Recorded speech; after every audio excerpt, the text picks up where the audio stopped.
Bismillah, walhamdulillah, wassalatu wassalamu ala rasulillah wa ala alihi wa sahbihi wa ba'du. Kita akan lanjutkan para ikhwah sekalian hadis-hadis yang berkaitan dengan Kitabut Taharah, dan semoga insyaallah kita akan selesaikan Kitabut Taharah. Kalaupun qadar Allah enggak selesai hari ini, mungkin kita lanjutkan besok. Sebelum kita akan bahas tentang perkara-perkara yang berkaitan dengan kewanitaan. Adapun yang berikutnya hadis yang ke-14 atau ke-16 di tempat antum ya. Qala al-musannif rahimahullah wa an Abi Hurairah radhiyallahu anhu qala qala Rasulullah sallallahu alaihi wasallam idza waqa'a adh-dhubabu fi sharabi ahadikum falyaghmishu thumma liyanzi'hu fa inna fi ahadi janahaihi da'an wa fil ukhar shifaan akhrajahu al-Bukhari wa Abu Dawud wa zada wa innahu yattaqi bi janahihi alladhi fihi da'. Dari Abu Hurairah radhiyallahu anhu, dia berkata, bersabda Rasulullah sallallahu alaihi wasallam, jika hinggap lalat di minuman salah seorang kalian, hendaklah dia menyelupkannya. Paham antum menyelupkan? Apa bahasa Indonesia lebih pasti lagi apa? Menenggelamkan. Menyelupkan paham ya? Hendaklah dia mencemplungkan. Yang mana yang paling fasih? Menyelupkan. Maka hendaklah menyelupkannya. Thumma liyanzi'u, kemudian hendaklah dia mencabutnya. Maksudnya mengeluarkannya. Fa inna fi ahadi janahaihi da'an, sesungguhnya di salah satu sayapnya itu ada bakteri, penyakit. Wa fil ukhari shifaan, dan pada sayap lainnya ada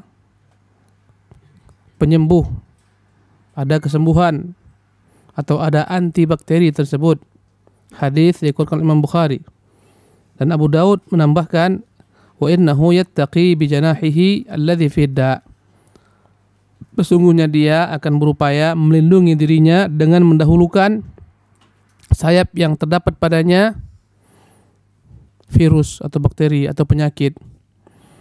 Hadis ini adalah hadis yang sahih dengan Imam Bukhari rahimahullah.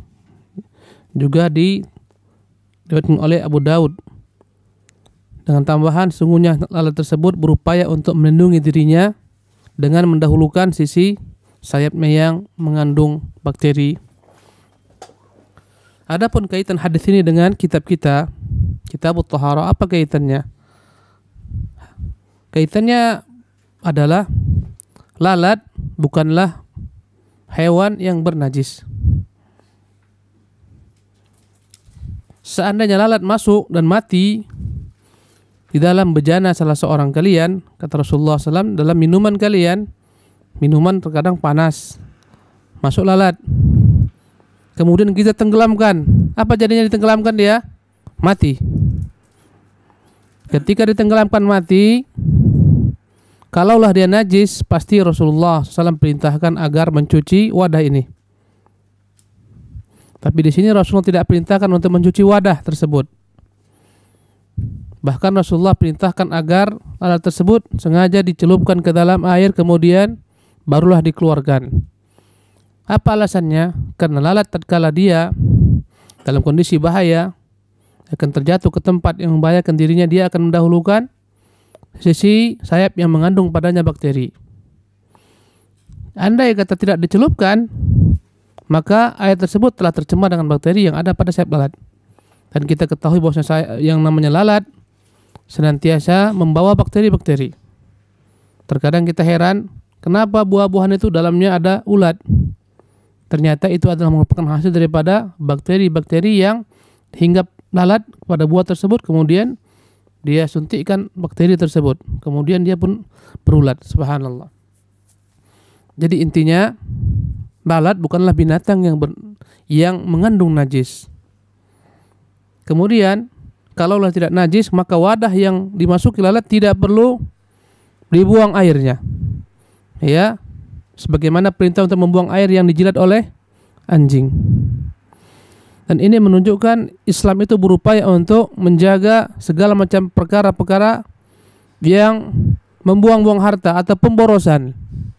Kalaulah antum telah menyiapkan bakso, ya kan? Bakso tiba-tiba masuk lalat. Kalaulah akhirnya antum tumpahkan semua bakso, subhanallah, antum beli lagi, itu mubadzir. Buang-buang harta, buang-buang uang. Maka Islam senantiasa menjaga umat ini agar tidak melakukan tindakan pemborosan. Kata Allah, wala tubadzir tabdzira. Janganlah kalian melakukan perbuatan yang sia-sia. Innal mubadzirina kanu ikhwana syayatin. Sesungguhnya orang-orang yang senang berbuat perbuatan sia-sia, berlebihan adalah seolah-olah bagian daripada saudara-saudara syaitan. Subhanallah. Dalam perkara makan Allah mengatakan kulu washrabu wala tusrifu. Makanlah, minumlah dan jangan berlebih-lebihan. Jadi ini menunjukkan upaya agama ini agar menjaga umatnya tidak melakukan pemborosan dengan membuang harta. Ya, walaupun dia teh seperti ini teh kan. Teh Masya Allah hangat ini dibelikan Pak Anwar. Andai kata saya buka seperti ini saya buka nih kan, masuk lalat kemari, ya, saya nggak bisa menyelupkannya. Gimana saya buat? Kocok, kemudian buang lalatnya, kemudian saya minum, numpang minum yang benar. Taib. Jadi itu kaitannya dengan kitabut taharah. Kemudian manfaat lainnya, semua binatang sejenis rayap, serangga yang tidak memiliki darah mengalir dihukumi sama dengan lalat, tidaklah najis. Terkadang laba-laba masuk ke dalam bejana, masuk ke dalam ember, terkadang lipas, kecoa, semuanya tidaklah dihukumi apa? Najis. Walaupun tidak ada perintah untuk nyelupkan laba-laba ke dalam. Karena ada perbedaannya. Apa perbedaannya? Ini ada khusus nas. Salah satu sayapnya mengandung bakteri, sayap lainnya mengandung, subhanallah. Dan Ibnu Qayyim dalam kitabnya Miftahul Dari Sa'adah membahas setiap hewan yang memiliki bisa, dia juga memiliki anti bisa. Dan dia hidup dengan adanya anti bisa. Ular memiliki bisa, tapi juga dia memiliki apa? Anti bisa. Ya, maka semua binatang yang memiliki bisa sebenarnya ada anti bisanya. Allah telah ciptakan perangkat untuk membuat dia dapat bertahan dengan bisanya, ada anti bisanya. Karena itulah kita mendapati sebagian manusia berusaha menangkap ular-ular itu, kemudian dikeluarkan bisanya, dirubah menjadi anti bisa terkala dipatu ular. Subhanallah.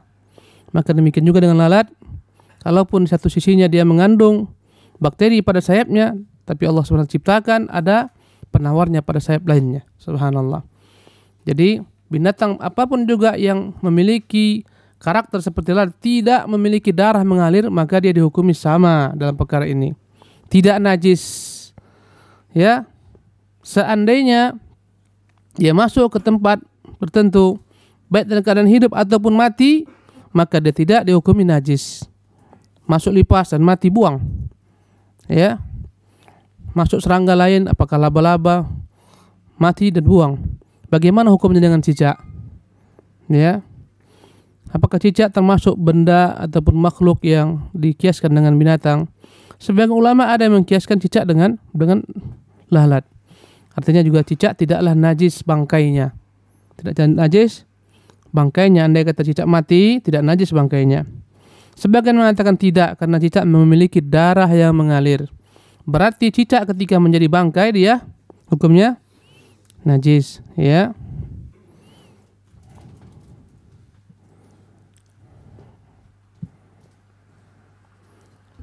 Baik, kita lanjutkan. Wa an Abi Waqid al-Laythi radhiyallahu anhu qala an-nabiy sallallahu alaihi wasallam ma quti'a min al-bahimati wa hiya hayyatun fa huwa mayyitun, akhrajahu Abu Dawud wa Tirmidzi wa hasanahu wa lafdhu lahu. Dari Abu Waqid al-Laythi radhiyallahu anhu, dia berkata, bersabda Nabi sallallahu alaihi wasallam, ma quti'a min al-bahimah, bagian yang dipotong daripada hewan ternak, wahya hayyatun, ketika dalam kondisi dia hidup, fahuwa mayyitun, maka bagian tersebut dianggap bangkai. Berarti dia najis. Hadis dikeluarkan oleh Abu Daud dan Tirmidzi dan dihasankan oleh Tirmidzi. Dan lafaz ini adalah lafaz redaksi daripada Imam Tirmidzi. Orang-orang masyarakat jahiliyah dahulu kala, terkadang mereka ingin unta, ya, mengkonsumsi daging unta, tapi dia nggak mau membunuhnya. Terkadang mereka potong ekornya, ya kan? Kadang dipotongnya punuknya. Subhanallah. Maka hal ini dalam Islam dilarang. Maksudnya apa? Apa yang dipotong daripada hewan ternak, maka ketika dia dipotong dalam kondisi hewan tersebut hidup, yakni yang dipotong itu adalah bangkai. Berarti kalaulah dibangkai hukumnya apa? Najis. Berarti kalau anda kata najis, dia mengenai wadah-wadah air, berarti membuat rusak air tersebut dan membuat yakni harus dicuci wadah air tersebut. Itulah kaitannya dengan kitabul at-taharah, kitabul at-taharah babul aniyah, bab tentang bejana. Maka pahamlah kita bahwasanya dilarang dalam Islam kita memotong bagian tertentu daripada tubuh hewan-hewan binatang ternak kemudian untuk kita konsumsi. Dilarang, itu dianggap bangkai. Misalnya antum mau sop buntut kan, udah akhirnya nampak sapi antum potong ekornya buat sop buntut, ini bangkai, haram, berarti najis. Kalau najis dia mengambil hukum najis, ya merusak tempat apapun juga yang dia masuki, harus dicucikan, harus dicuci dan harus dibersihkan. Ya, kita lanjutkan. Babul aniyah.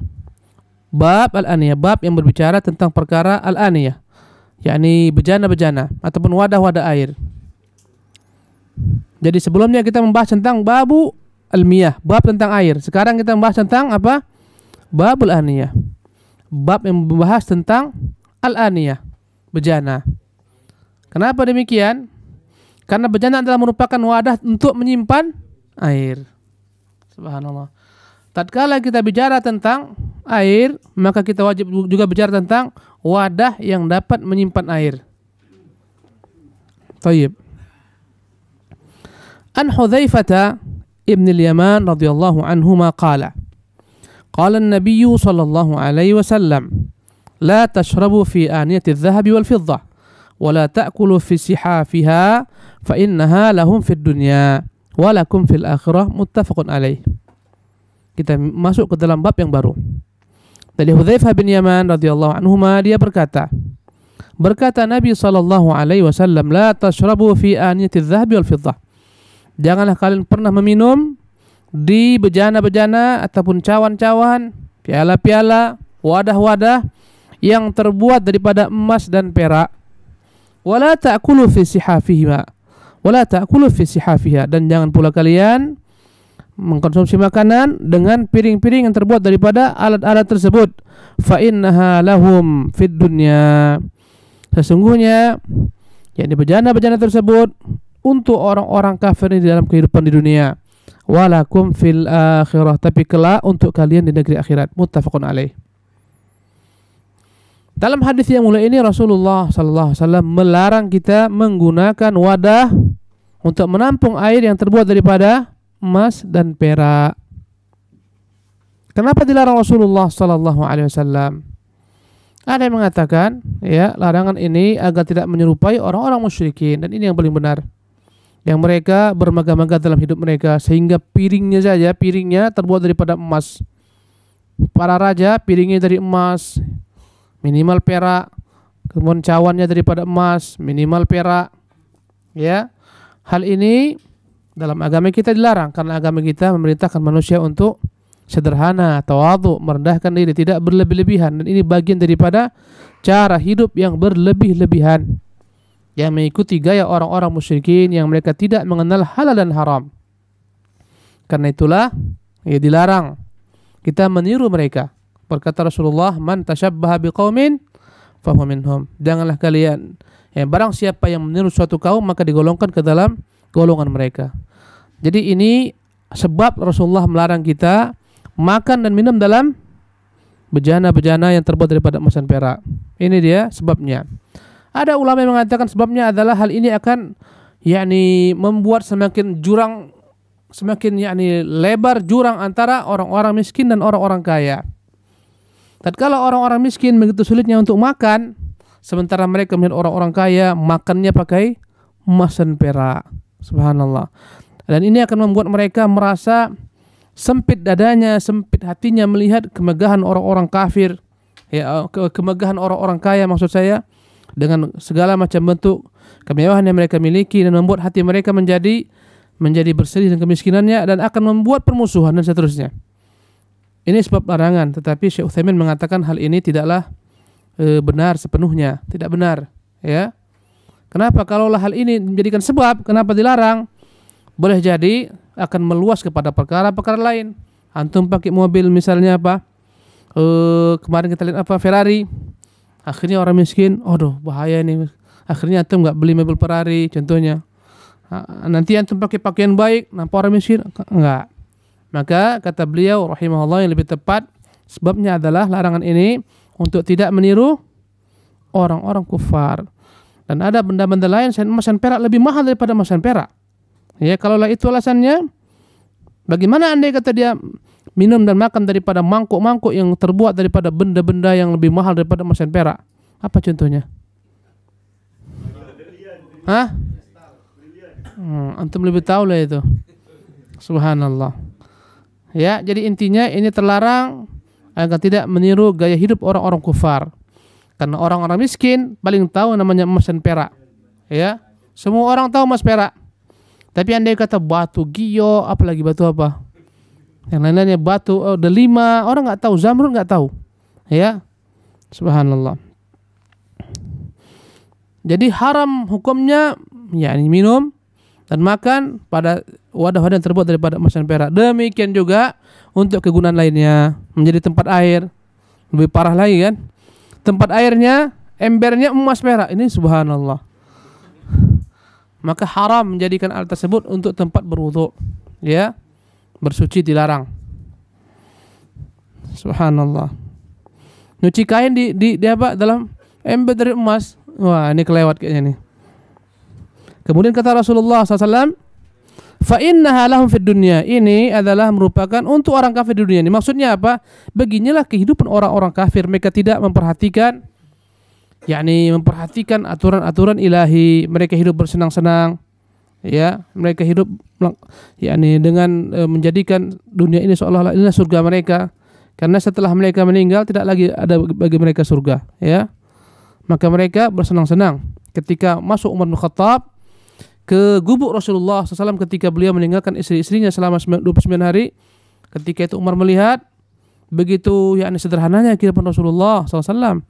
Beliau melihat bekas-bekas tubuh beliau SAW itu berbekas-bekas gara-gara beliau meniduri yakni apa namanya pohon-pohon kurma itu dijadikan sebagai kasur bagi Rasulullah SAW, sehingga nampak bekas-bekasnya. Dan dia lihat makanan tinggal sedikit gandumnya dan seterusnya. Maka ketika itu berkata Umar, ya Rasulullah, engkau adalah Rasul Rabbil Alamin. Engkau adalah orang yang paling mulia di alam semesta ini. Engkau hidup dalam kesederhanaan seperti ini. Sementara orang-orang raja-raja Kisra, raja-raja Kaisar, mereka menikmati dunia ini dengan segala macam bentuk kenikmatan. Maka Rasulullah mengatakan, ya, apakah engkau dalam keraguan wahai Umar? Itu untuk mereka di dunia ini, untuk kita di negeri akhirat. Subhanallah. Ini adalah merupakan pengajaran kaum mukminin. Nikmat kita bukan di dunia ini. Ya, kampung kita bukan dunia ini. Kampung kita adalah negeri akhirat. Segala macam perkara-perkara yang membuat kita lalai daripada negeri akhirat, terhalang ke negeri akhirat, hendaklah kita berusaha untuk menjauhkannya. Subhanallah. Dan perkara yang paling melelahkan adalah kehidupan dunia dengan gemerlapnya, dengan isi-isinya, dengan fitnah-fitnahnya, fitnah harta, fitnah wanita. Ini akan menghalangi seorang untuk dapat kembali ke rumahnya di negeri akhirat yang telah Allah janjikan berupa surga Jannatun Naim. Subhanallah. Dan hadis yang mulia ini juga menunjukkan adanya negeri akhirat. Kata Rasulullah, walakum fil akhirah, dan untuk kalian kelak di negeri akhirat. Di negeri akhirat, subhanallah, air sungainya aja ada sungai yang terbuat daripada susu, daripada madu, daripada khamar, yang semua nama-namanya sama dengan nama dunia tapi berbeda hakikatnya. Ya, antum di dunia gimana mandi pakai air madu ya? Semua nama sama tapi hakikat berbeda. Mandi pakai air susu, enggak enak lah Ustaz. Itu di dunia. Mandi pakai air khamar, lebih kacau lagi. Khamar dunia bau, membuat akal hilang. Khamar sana enggak. Siapa yang menahan dirinya untuk mengkonsumsi khamar di dunia ini yang jelek, yang bau, yang membuat orang mabuk, Allah akan berikan ganti kelak di negeri akhirat. Subhanallah. Tadi malam kami jalan-jalan, banyak orang mabuk. Subhanallah. Negeri ini negeri yang sangat menakjubkan. Subhanallah. Berdiri mabuk, ada jatuh tasnya. Subhanallah. Tapi ketika semua orang udah turun, dia tahu turun juga. Kereta api. Subhanallah. Kita lanjutkan. Wa an Ummi Salamah radhiyallahu anha qalat qala Rasulullah sallallahu alaihi wasallam alladhi yashrabu fi ina'il fiddati innama yujarjiru fi batnihi nara jahannam. Muttafaqun alaih. Dari Ummu Salamah radhiyallahu anha, dia berkata, bersabda Rasulullah sallallahu alaihi wasallam, orang yang minum di wadah yang terbuat daripada perak, sesungguhnya dia sama dengan menggelegakkan dalam perutnya api neraka jahanam. Muttafaqun alaih. Subhanallah. Maka perak tidak boleh jadikan sebagai wadah-wadah untuk menyimpan air-air, terlarang. Kita lanjutkan. Wa an Ibnu Abbas radhiyallahu anhuma qala qala Rasulullah sallallahu alaihi wasallam idza dubighal ihabu faqad tahura, akhrajahu Muslim wa 'inda al-arba'ati ayyuma ihabin dubigha. Hadis yang keberapa sekarang? Hadis yang ke-20, hadis yang 18 di sini. Dari Ibnu Abbas radhiyallahu anhu, dia berkata, bersabda Rasulullah sallallahu alaihi wasallam, "Idza dubighal ihabu faqad tahura." Andai kata kulit telah disamak, dibersihkan, maka dia telah menjadi suci. Hadis diriwayatkan Imam Muslim dan dalam riwayat Imam Al-Arba'ah, yakni Abu Dawud, Tirmidzi, dan Ibnu Majah, ayyuma ihabin, kulit apapun juga, dubigha, jika dia telah disucikan, disamak, faqad tahura, maka dia telah suci. Apa kaitan kulit ini dengan babul aniyah? Dahulu kala kebanyakan daripada orang-orang Arab menjadikan wadah-wadah mereka adalah wadah-wadah yang terbuat daripada kulit. Subhanallah. Ya. Maka dibahas di sini karena berkaitan dengan tempat menyimpan air. Para ulama sepakat hewan, binatang ternak yang boleh kita makan, yang disembelih dengan jalan penyembelihan yang syar'i, maka hukumnya adalah suci. Ya, dagingnya semuanya suci. Demikian juga kulitnya pun suci, tidak perlu lagi disamak. Antum paham? Misalnya kita kurban, kulit kambing suci. Kita akikah, kulit kambing tersebut suci. Kulit unta, kulit lembu, semuanya suci jika dia disembelih dengan jalan penyembelihan yang syar'i. Tapi yang dimasukkan dalam hadis ini adalah ketika hewan ini telah menjadi bangkai. Contohnya ada ketabrak sapi ketabrak, mati dia. Berarti dia menjadi apa? Bangkai. Atau ketabrak kambing dan mati, tewas. Atau kambing sakit, mati dia. Apa hukum memakan bangkai seperti ini? Haram. Sekarang yang dibicarakan adalah apa hukum menjadikan kulitnya sebagai wadah-wadah air, kantong-kantong air. Hukumnya adalah jika itu binatang ternak yang mati tidak sembelih, hukumnya adalah sepakat para ulama boleh digunakan untuk menjadi wadah-wadah air. Binatang ternak seperti apa? Lembu, kambing, sapi, ya, unta, ini semua binatang ternak. Biri-biri. Maka semua kulit-kulit ini hukumnya boleh dijadikan sebagai wadah-wadah air, kantong-kantong air, selama dia terlebih dahulu diapain? Disamak, ya. Selama dia terlebih dahulu disamak atau dibersihkan dengan air, dengan sejenis tumbuhan namanya qarz, ya. Akhirnya dengan hal tersebut dia menjadi bersih. Setelah bersih, dia boleh digunakan untuk tempat air, bahkan boleh digunakan untuk tempat salat, ya kan? Baik, kita lanjutkan. Nanti ada pembahasan lain tentang ini. Wa an Salamah bin al-Muhabbiqi radhiyallahu anhu qala qala Rasulullah sallallahu alaihi wasallam dibaghu juludil maitati tuhuruha. Sahahu Ibnu Hibban. Dari Salamah bin al-Muhabbiq radhiyallahu anhu, dia berkata, bersabda Rasulullah sallallahu alaihi wasallam dibaghu juludil maitah. Dibaghu juludil maitah, membersihkan kulit-kulit bangkai, tuhuruha, itulah cara mensucikannya. Ya, menjadi suci. Berarti dia boleh digunakan untuk wadah air dan seterusnya, untuk digunakan untuk menjadi baju dan seterusnya. Hadis disahihkan oleh Ibnu Hibban. Tadi telah kita katakan sepakat ulama bolehnya menggunakan kulit-kulit bangkai binatang ternak. Sekarang timbul pertanyaan, bagaimana menggunakan kulit-kulit bangkai binatang yang bukan binatang ternak, yang dia hukumnya haram dimakan, seperti kulit anjing atau kulit babi ada kulitnya, atau kulit ular, ya, yang dilarang untuk dimakan, dan dia intinya diharamkan dagingnya, seperti kulit harimau, kulit singa. Apa hukumnya? Dalam hal ini para ulama berbeda pendapat. Sebagian mengatakan boleh. Dalilnya adalah kata mereka keumuman hadis ini, dibaru juludil maitah, kata-kata al-maitah. Jika dibersihkan, disama julud artinya kulit-kulit al-maitah, bangkai.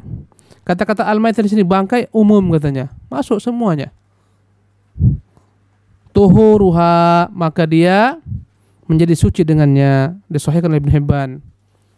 Maka dengan pendapat para ulama yang membolehkan hal ini, berarti kita boleh menjadikan kulit-kulit binatang ini untuk menjadi wadah penyimpan air, kadang dijadikan tas, dijadikan sepatu, dijadikan ikat pinggang, dan seterusnya.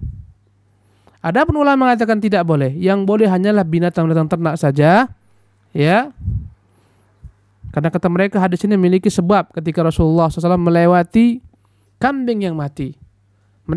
Rasulullah bertanya, hal lan tafa'tum bi ihabiha, kenapa enggak gunakan kulit ini? Kata mereka, dia bangkai Rasulullah. Kata Rasulullah, andai kata dia disama, dia telah menjadi suci. Jadi ulama mengatakan bahwasanya hadis-hadis ini memiliki sebab. Apa sebabnya? Ketika Rasulullah melewati kambing.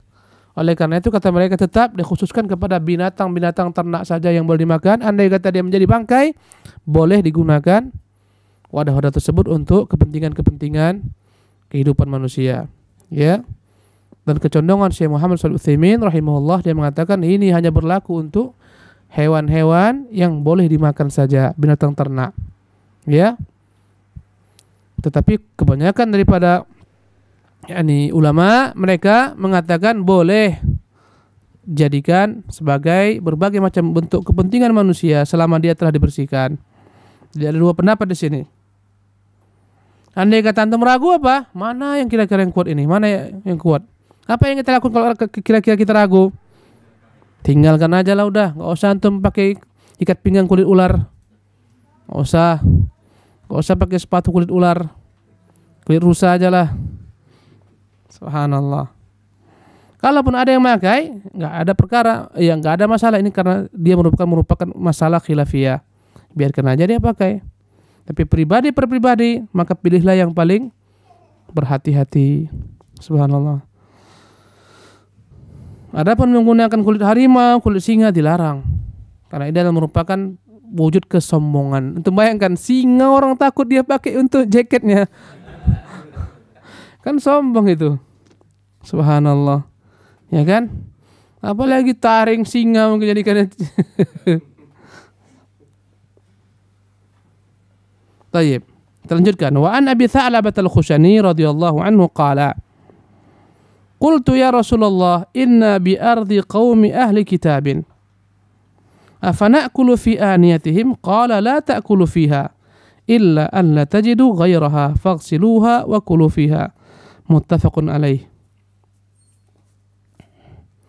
Dari Abu Tha'labah al-Khushani radhiyallahu anhu, dia berkata, aku bertanya, wahai Rasulullah, inna bi ardi qaumi ahli kitabin, kami tinggal di negeri yang mereka itu memeluk agama ahlu kitab.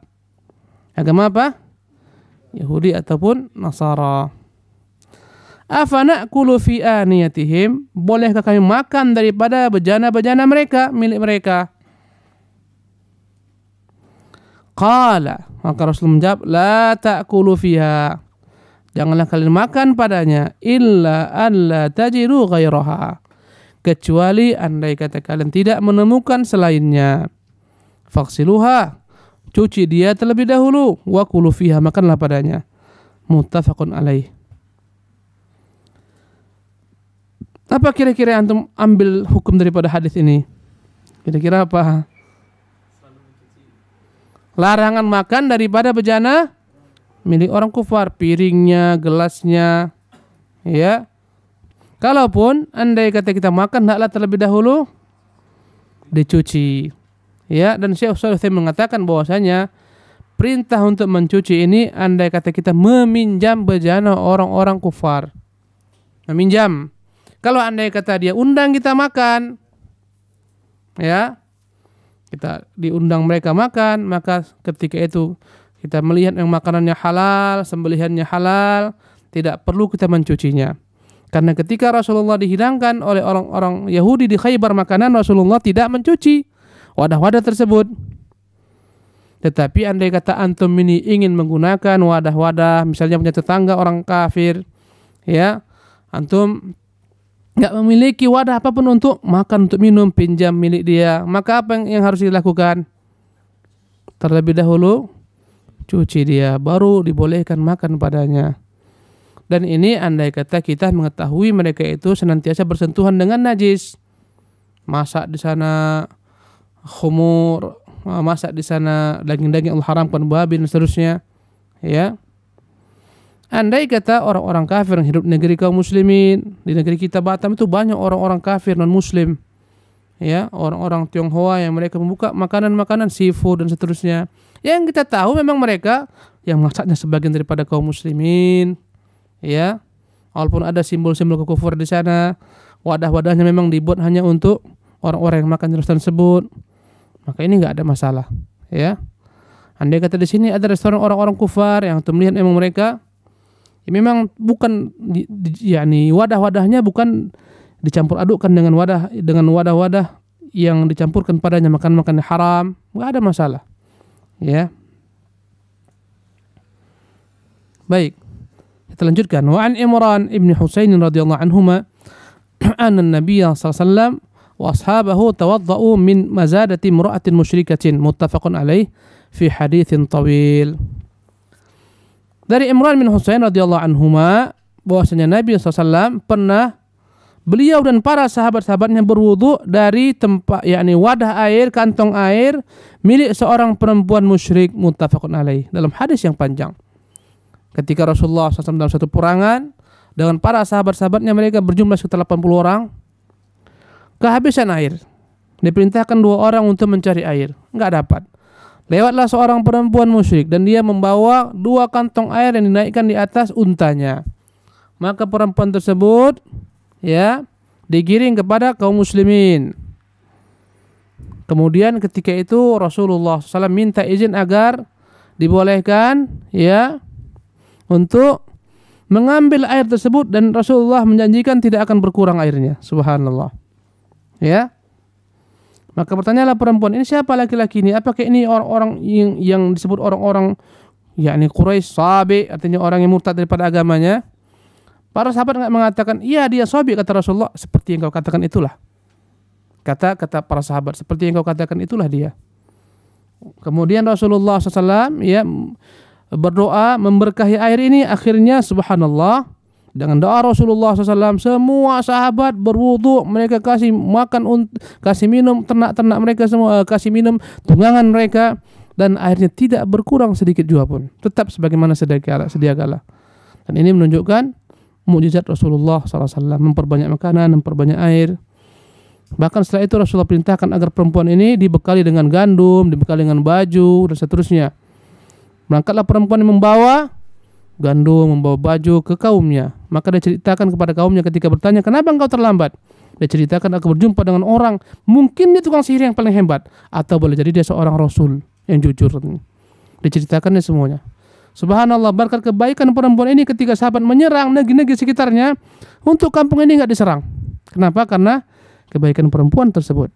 Dan akhirnya mereka semuanya masuk Islam dengan keberkatan perempuan tersebut dan keberkahan Rasulullah SAW. Intinya di sini apa? Rasulullah berwudu daripada bejana yang terbuat dari kulit milik siapa? Orang musyrik. Subhanallah, berarti boleh, ya, kita mendapati wadah-wadah air Yang ada di negeri ini negeri kaum musyrikin. Antum di mana-mana dapat ada wadah-wadah air, silahkan berwudu padanya. Baik. Hadis yang keberapa? 23. Wa anna Anas bin Malik radhiyallahu anhu anna qadaha an-nabiy sallallahu alaihi wasallam inkasara fattakhadha makana asy-sya'bi silsilatan min fiddah, akhrajahu al-Bukhari. Dari Anas bin Malik radhiyallahu anhu bahwasanya qadahan Nabi SAW, yakni tempayan milik Nabi SAW atau baskom milik Nabi SAW, inkasara, terkoyak atau berlubang. Fattakhadha makana asy-sya'bi silsilatan min fiddah, maka tempat yang berlubang tersebut Rasulullah SAW tambal dengan menggunakan perak, bahan perak, dijahit dengan benang terbuat daripada perak dan sejenisnya. Hadis dikutip oleh Imam Bukhari. Kira-kira apa kaitan hadis ini dengan bab kita? Babul aniyah. Supaya bisa nyambungkan. Apa tadi hukumnya? Yang bisa saya beri bukunya. Langsung saya beri buku 2. Tafadhal. Apa kaitan hadis ini dengan babul aniyah? Bab aniyah, bab bejana. Ya, ini hadis ini Rasulullah SAW mengambil perak untuk menjadi alat untuk menambal wadah air tersebut. Maksudnya apa? Santa. Fadhal. Walaupun Rasulullah melarang kita untuk meminum atau makan daripada wadah terbuat daripada emas dan perak, ya, tetapi andai kata perak tersebut diambil untuk menambal saja wadah-wadah yang terbuat mungkin dari jenis logam tertentu selain daripada emas perak, digunakan untuk menambalnya, maka ini tidaklah terlarang, ya, dibolehkan. Bagaimana andai kata menambal dengan emas? Syekh Utsaimin mengatakan dilarang karena hadis ini mengkhususkan perak, ya. Adapun emas tetap dilarang untuk kegunaan seperti ini. Baik, kita pindah kepada bab yang ketiga. Ada 2 bab, ya. Babu taharah, babu al-miyah. Sekarang pindah ke ketiga, babu izalatin najasati wa bayaniha. Bab menghilangkan najis. Bagaimana cara menghilangkan najis dan penjelasan tentang najis. Antum masih sabar? Sabar enggak?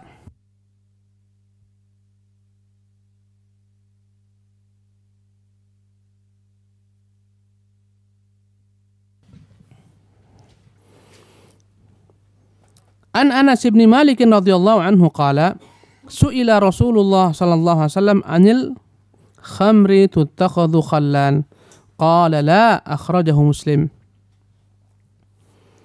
Dari Anas bin Malik radhiyallahu anhu, dia berkata, pernah ditanyakan kepada Nabi sallallahu alaihi wasallam tentang khamar, minuman keras, tuttakhadhu khallan, kemudian dirubah dengan proses menjadi cuka. Apa hukumnya? Qala la, kata Rasulullah, tidak boleh. Akhrajahu Muslim. Dikutip oleh Muslim rahimahullah. Apa hukum khamar? Haram. Sedikit? Haram. Andai kata banyak? Lebih parah lagi. Subhanallah. Apa itu khamar? Sesuatu yang memabukkan, ya, baik dalam bentuk cairan ataupun bukan cairan, ya, tumbuh-tumbuhan dan sejenisnya. Semuanya masuk ke dalam jenis khamar. Kemudian bagaimana jika ada khamar, ya, seperti orang-orang Arab biasanya membuat khamar daripada anggur yang dilarutkan dalam air, kemudian berubahlah dia menjadi khamar, kemudian mereka minum. Bagaimana andai kata mereka setelah jadi khamar ini mereka berusaha merubahnya menjadi cuka, bolehkah dia diminum atau dimanfaatkan untuk masakan? Kata Rasulullah tidak boleh.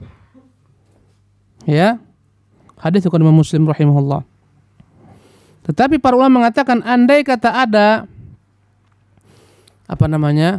buah-buahan dan sejenisnya yang dia berubah dengan sendirinya tanpa proses ulah manusia menjadi khamar, ketika menjadi khamar nggak boleh kita konsumsi. Tapi andai kata dia setelah menjadi khamar berubah menjadi cuka, ketika itu baru boleh dikonsumsi. Ya, jika tidak ada campur tangan manusia. Asalnya dia adalah buah-buahan, kemudian menjadi khamar sendirinya. Ketika itu menjadi haram. Andai kata berubah lagi menjadi cuka, menjadi halal. Apa bedanya dengan hadis ini? Hadis ini dengan proses ulah tangan manusia. Ya.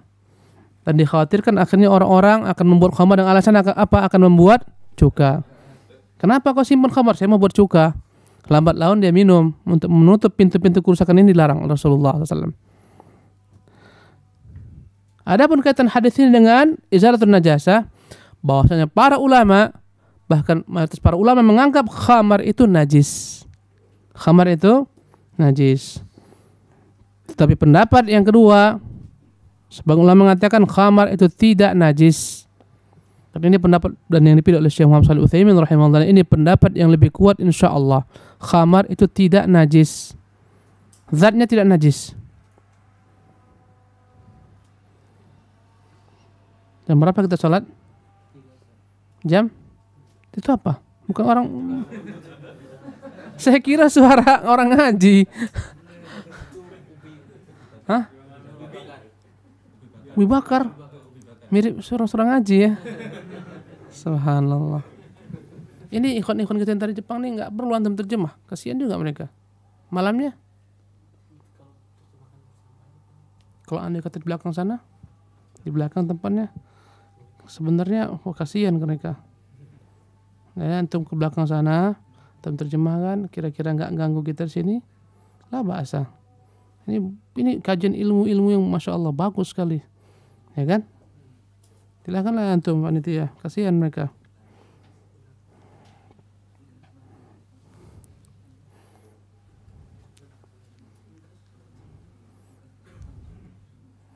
Silakan kalau anda kata antum mau sebutkan dengan dia di belakang, atau anda kata memang harus terjemahkan, antum terjemahkan selahana, nggak apa-apa. Kasihan beliau mereka ini. Gimana? Antum terjemahkan berdua aja atau tertunggu antum terjemahkan?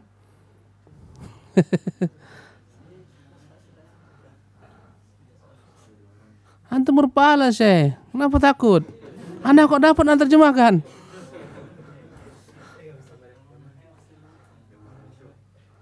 Besok masih ada lagi hari. Kesian mereka duduk nggak paham, kesian kita. Antum bilang disuruh Ustaz kami terjemahkan, bilang.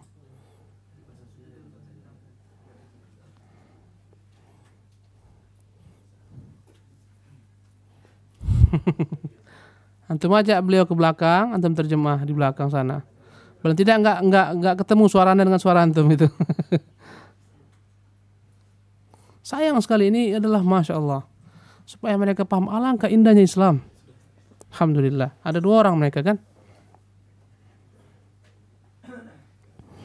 Taib.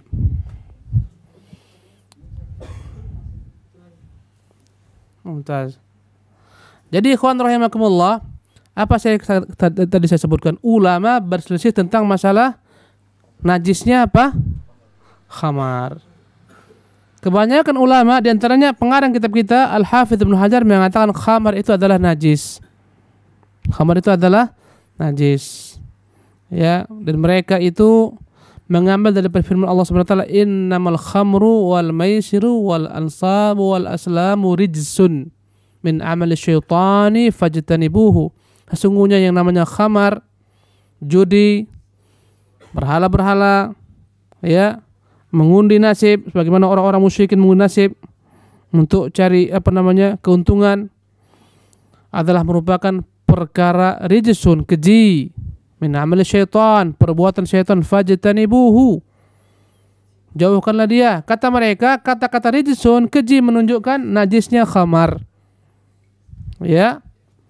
Tetapi kata Syekh Muhammad Shalih Utsaimin rahimahullah, tidak ada dalil yang benar-benar kuat menyatakan khamar itu najis, nggak ada.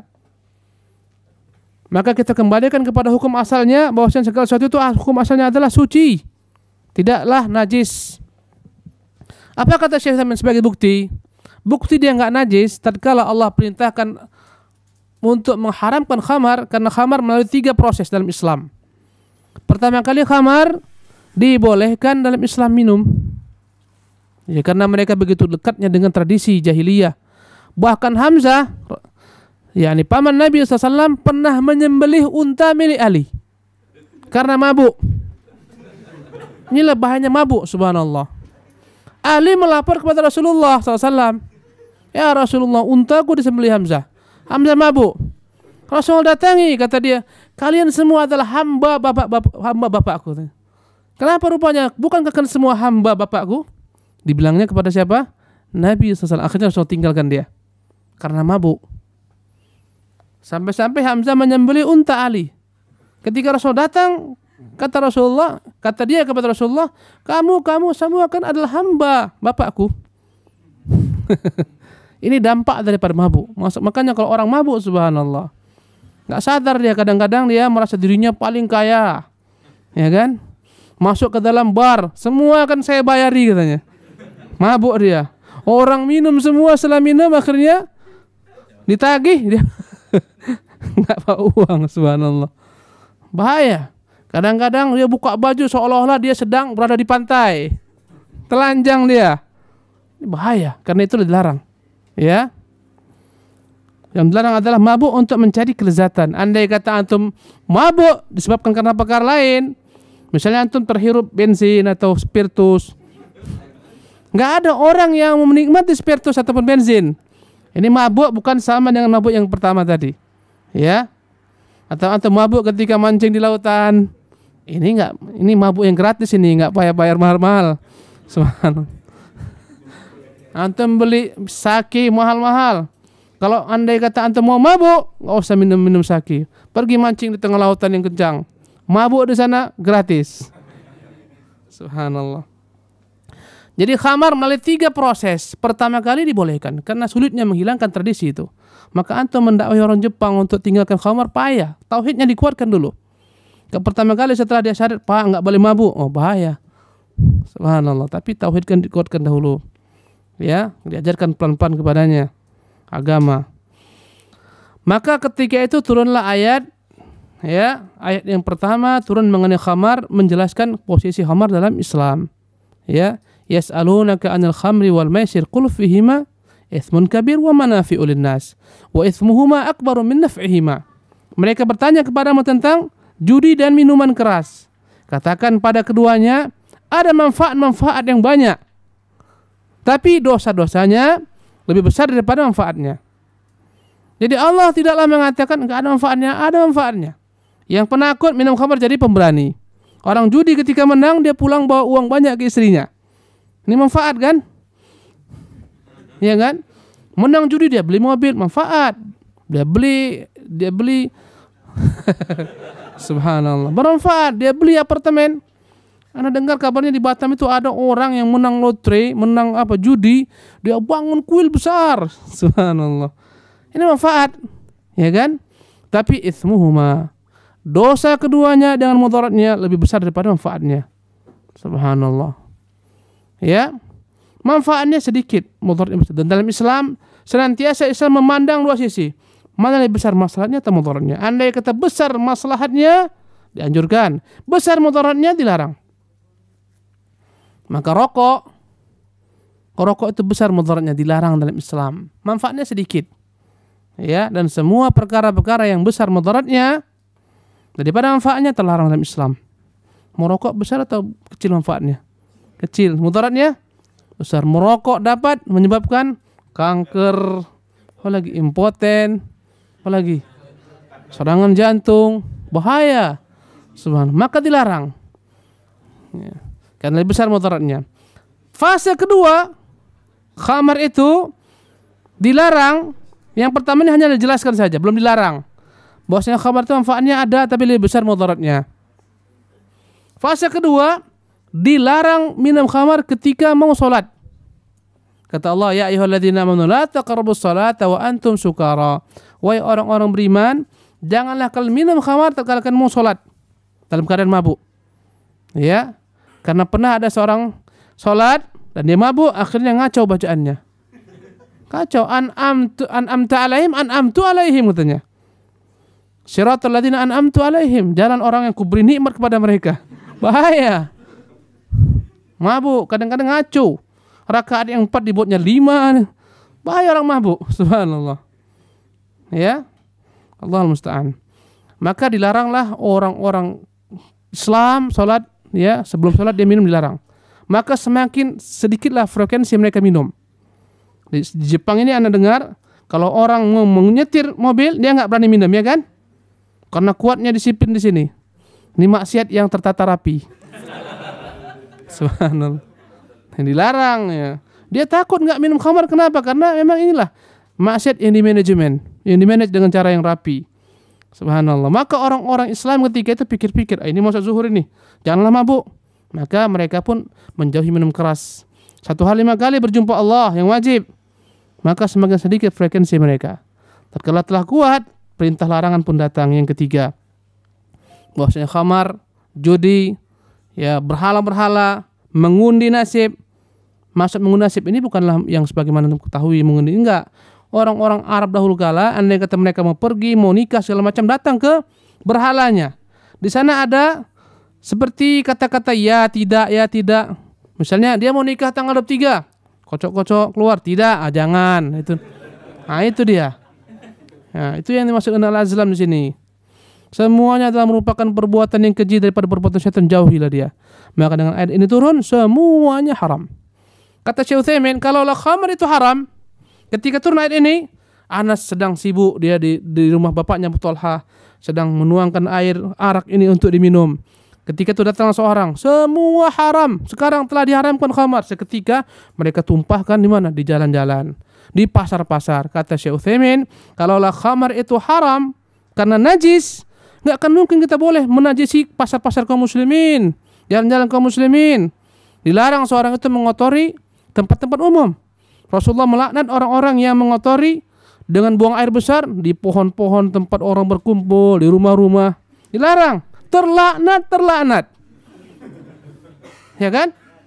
Kalaulah khamr itu najis, nggak akan mungkin Rasulullah biarkan mereka. Kemudian tidak pernah ada keterangan dalam hadis Rasulullah suruh mereka mencuci bekas wadah-wadah khamr yang telah dituangkan ini, menunjukkan dia tidak najis. Kalau andai kata ada perintah mencuci, ya jelas. Sebagaimana perintah untuk mencuci apa tadi?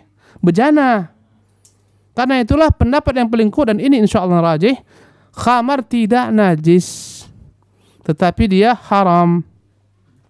Tidak setiap yang diharamkan itu najis, tapi setiap yang najis pasti diharamkan, ya. Kita lanjutkan. Gimana, terlanjutkan enggak?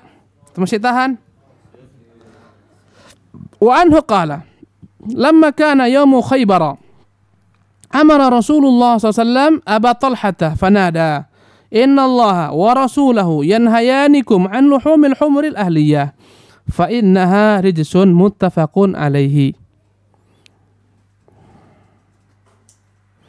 Dari Anas bin Malik radhiyallahu anhu dia berkata, pada waktu peperangan Khaybar, sesungguhnya Rasulullah memerintahkan Abu Talha untuk menyeru di tengah-tengah manusia, sesungguhnya Allah dan Rasulnya melarang kalian untuk memakan daging daripada keledai-keledai jinak. Fa inna harijun, sesungguhnya dia adalah merupakan keji. Muttafaqun alaihi, disepakati Bukhari Muslim. Kapan terjadi perang Khaybar? Pada tahun ke-7 Hijriah. Pada waktu inilah Rasulullah mengharamkan keledai apa? Jinak, dan mengharamkan nikah mut'ah. Kelak pada Fathu Makkah kembali Rasul tekankan larangan nikah mut'ah, kawin kontrak. Dan hadis daripada Ali. Sementara orang yang paling kuat nikah mut'ah orang-orang Syiah, sementara mereka menganggap Ali sebagai imam mereka. Itu hadis daripada Ali. Subhanallah. Adapun kaitan ini dengan bab izalatun najasah, bab menghilangkan najis, tatkala Rasulullah SAW mengharamkan keledai, berarti keledai adalah merupakan apa? Najis. Dilarang memakan keledai jinak, berarti keledai jinak hukumnya adalah najis. Dagingnya maksudnya najis, ya kan? Kotorannya berarti apa? Najis. Air kencingnya berarti najis. Bahkan demikian juga dengan air liurnya pun najis. Tetapi dia boleh ditunggangi. Boleh ditunggangi. Ya. Adapun sebab kenapa dilarangnya memakan keledai yang jina ini, ada yang mengatakan karena dikhawatirkan andai kata ini semuanya dibolehkan untuk dikonsumsi, dimakan, akan berkuranglah ketika itu tunggangan kaum muslimin, kendaraan mereka berkurang. Tapi perkataan ini dibantah oleh Syekh Muhammad Shalih Utsaimin rahimahullah. Maksudnya apa? Andai kata berkurang unta, khawatir nanti berkurang unta, apakah menjadi terlarang unta dipotong? Tidak. Tapi sebabnya bahwasanya ini adalah khabith, ini adalah rijs, ya, dia adalah jelek, maksudnya apa? Najis. Maka tidak boleh kita memakan dagingnya.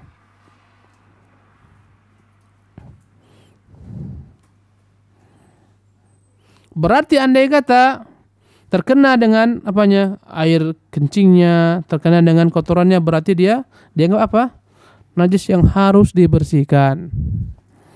Berbeda dengan kotoran binatang ternak yang boleh dimakan. Menurut pendapat yang paling kuat, tidaklah najis. Kotoran unta enggak najis. Kotoran kambing enggak najis. Menurut pendapat yang lebih kuat insyaallah ta'ala. Karena Rasulullah pernah memerintahkan orang-orang yang datang daripada suku Urana agar mereka ya meminum air kencing unta dan mandi dengan air kencing unta serta meminum juga susu-susu unta. Mereka mengadu kepada Rasulullah SAW dengan penyakit mereka, kelaparan mereka dari Urana. Rasulullah perintahkan mereka untuk mengkonsumsi apa? Kencing unta, susu unta. Mereka pun sembuh. Setelah mereka sembuh, mereka bunuh pengembala-pengembala unta tersebut. Mereka rampok unta-untanya. Mereka larikan sampai keluar kota Madinah, dikejarlah, sehari harinya dapat. Subhanallah. Malah Rasulullah SAW, ya sebelum mereka bunuh penjaga unta, mereka congkel matanya. La ilaha illallah. Sudah sembuh, sehat, diberi makan. Ini air susu dibalas dengan air tuba. Subhanallah. Akhirnya ketangkap sore harinya. Rasulullah perintahkan mereka untuk, tahu antum diapakan? Dipotong tangannya, menyilang dengan kakinya. Subhanallah. Dicongkel matanya, dibiarkan Rasulullah di padang pasir. Kehausan enggak diberi minum sampai mereka tewas. Dan inilah hukuman yang paling berat yang pernah Rasulullah terapkan kepada mereka, kepada yakni orang-orang yang berbuat kezaliman. Dibiarkan sampai mereka tewas dalam keadaan kehausan, yang enggak bisa jalan di tengah padang pasir. Suatu ketika Hajat menanyakan kepada sahabat Nabi, apa kira-kira hukuman? Hajat bin Yusuf Ats-Tsaqafi adalah seorang panglima perang, ya, kerajaan dinasti Bani Umayyah yang paling kejam, yang paling zalim. Bahkan dia membunuh sebagian tabi'in. Dia membunuh Abdullah bin Zubair, dia membunuh Sa'id bin Jubair dan lain-lainnya. Ketika itu Anas beritakan kisah tentang hadis Urana ini. Ketika itu sahabat lain mengingkari, kenapa kau ceritakan ini? Jangan-jangan hadis ini dijadikan sebagai alasan untuk menambah kezalimannya. Dianggapnya yakni memberontak, akhirnya dicincangnya. Subhanallah. Baik, yang jelas dari hadis ini, dari riwayat ini dalam Sahih Bukhari, kalaulah air kencing unta itu najis, mustahil Rasulullah perintahkan mereka untuk meminumnya. Karena ada dalam hadis, sesungguhnya Allah tidak akan memberikan kesembuhan pada benda yang najis. Ya. Kalaulah memang unta itu air kencingnya tidak najis, dikiaskan juga lah dengan binatang-binatang ternak lainnya. Tapi jangan antum minum ya kencing, nanti antum minum air kencing apa? Air kencing kambing, jangan. Air kencing lembu enggak. Kalau air kencing unta ya, dan dia adalah merupakan terapi untuk sebagian penyakit. Alhamdulillah ana mungkin berapa kali, 2 kali pernah minum air kencing unta. Ketika umroh kita bawa kawan-kawan minum air susu unta, bahkan lebih mahal air kencingnya daripada susunya. Air susunya segini 5 rial. Air kencingnya segini 10 rial. Antum mau tahu? Coba nanti datang ke sana. Nah, pokoknya ketika antum minum terasa rumput-rumputan itu semua. Subhanallah. Iya. Dikiaskanlah dengannya apa? Semua binatang-binatang ternak dari sisi tidak najisnya. Ya. Kotoran ayam, kambing. Bahkan Rasulullah mengatakan sallu fi marabidil ghanam. Salatlah di kandang-kandang kambing. Kalaulah kambing itu kotorannya najis, enggak boleh kita salat di sana. Ada pelarangan sholat di kandang unta bukan karena dia najis, karena unta itu jahat. Wala tusallu fi ma'athinil ibil. Jangan sholat di kandang unta. Kenapa? Dia jahat. Kadang-kadang dia sepok orang sedang sholat. Ya. Andai kata terkena tempat sholat, terkena pakaian, boleh tidak kita bersihkan karena dia bukan najis. Tapi andai kata antum nggak nyaman, tentulah kita bersihkan. Karena nggak nyaman, bukan karena dia apa najis, karena dia kotor. Kotor dalam bahasa Indonesia belum tentu dia najis. Baju anak kotor kenapa? Kena baju, kena ini, kena tanah. Itu bukan najis. Kena oli bukan najis. Walaupun dia kotor. Tapi andai kata najis sudah pasti dia kotor. Subhanallah. Lanjut. Wa an Amr bin Kharijah radhiyallahu anhu qala khatabana Rasulullah sallallahu alaihi wasallam biminan wa huwa ala rahilatihi wa lu'abuha yasilu ala katifayya akhrajahu Ahmad wa Tirmidzi wa sahahahu. Hadis ini sahih. Dari Amr bin Kharijah radhiyallahu anhu, dia berkata, Rasulullah SAW berpidato kepada kami sallallahu alaihi wasallam di Mina wa huwa ala rahilati, sementara di atas kendaraannya, di atas untanya. Wa lu'abuha yasilu ala katifayya, sementara air liur unta itu mengalir mengenai kedua pundak saya. Hadis dikutip oleh Imam Ahmad dan Tirmidzi, dan disahihkan oleh Tirmidzi. Apalah kira-kira hadis ini manfaat? Apa faedah hukum dalam hadis ini? Apa ceritanya nih hadis ini? Unta, air liur, apa kira-kira maksudnya? Maksudnya apa? Air liur unta tidak najis. Kalaulah najis pasti Rasulullah perintahkan sahabat Rasulullah Amr bin Kharijah cuci itu najis. Kalaupun Rasulullah nggak tahu, pasti Allah akan beritahukan kepada dia. Tapi kalau Rasulullah diam dan Allah nggak beritahukan, berarti dia apa? Tidak najis. Maka dikiaskan dengan kuda, ya, naik kejadian tunggangan dan seterusnya, tidak najis. Dan ini menunjukkan, yakni Rasulullah SAW ketika berpidato di atas untanya supaya lebih tinggi, makanya dibuat mimbar.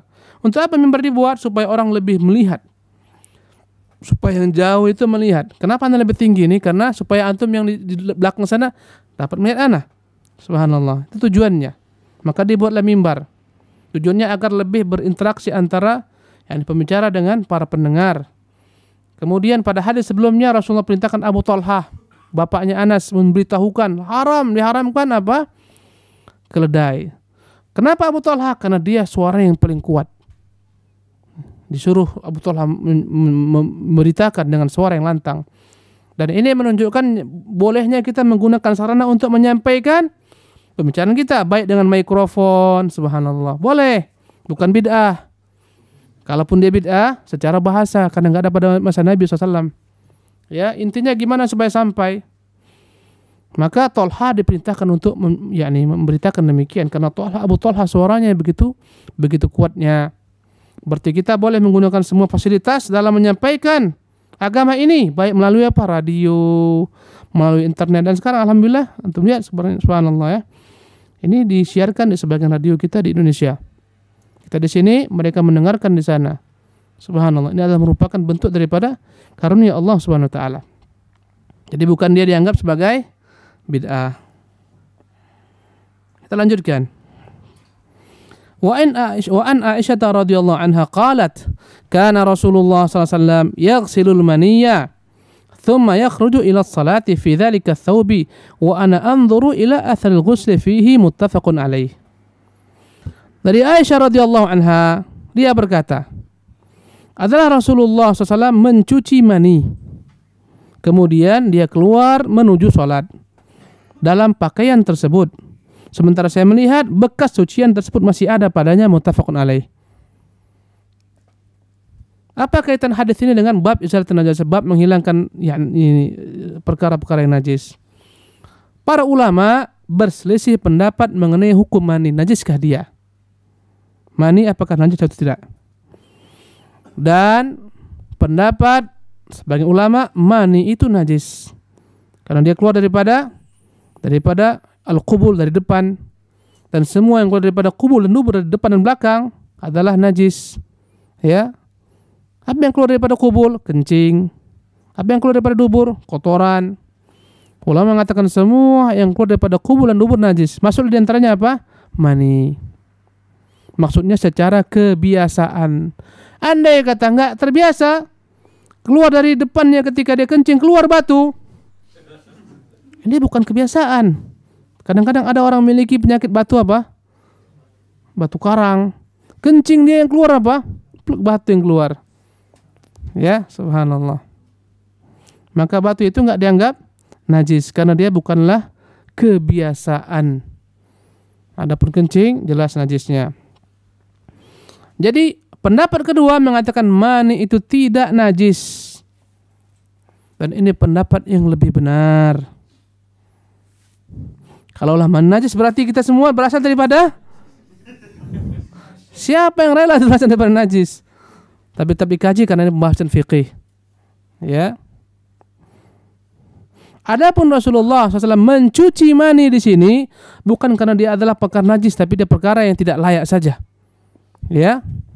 Nanti kelak diterangkan dalam hadis berikutnya, Aisyah mengeriknya ketika dia telah menjadi kering. Ya. Yang keluar daripada jalan depan ada namanya mani, ada namanya madhi, ada namanya wadi. 3. Siapa yang bisa ngulangi saya kasih langsung hadiah buku. Silakan. Mani, wadi atau wadi? Mani, mandi,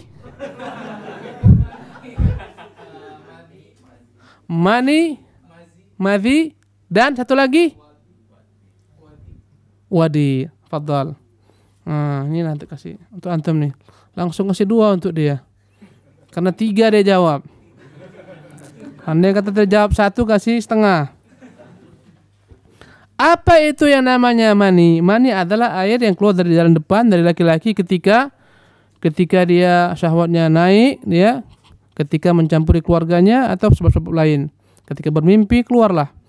Ya, dan dia adalah ini sesuatu yang telah diketahui oleh kaum laki-laki, baunya telah ma'ruf, ya. Bendanya diketahui dan dia itu kental, ya. Lengket. Dan ini yang lebih benar, dia tidak najis tetapi dia mewajibkan mandi. Adapun yang namanya madhi itu adalah cairan bening yang keluar ketika seseorang naik hasad birahinya. Ya.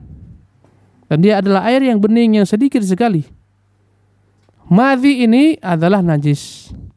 Tetapi dia digolongkan ke dalam najis yang ringan sebagaimana kencing anak bayi.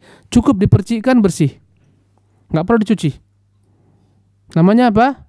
Madhi. Ada yang ketiga. Ketiga namanya adalah wadi. Apa itu wadi? Bukan wadi tapi wadi. Kalau wadi lembah. Bahaya. Wadi adalah air yang keluar dari arah depan laki-laki disebabkan karena keletihan, penyakit yang dia jumlahnya lebih banyak daripada madhi, ya. Mungkin lebih banyak daripada mani. Tetapi dia tidaklah kental, ya.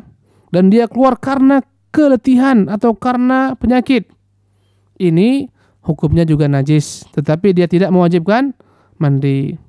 Dan dia harus dicuci sebagaimana mencuci najis yang lainnya. Jadi inilah 3 hal. Adapun yang keluar daripada perempuan ada berapa? Ada 3 hal juga.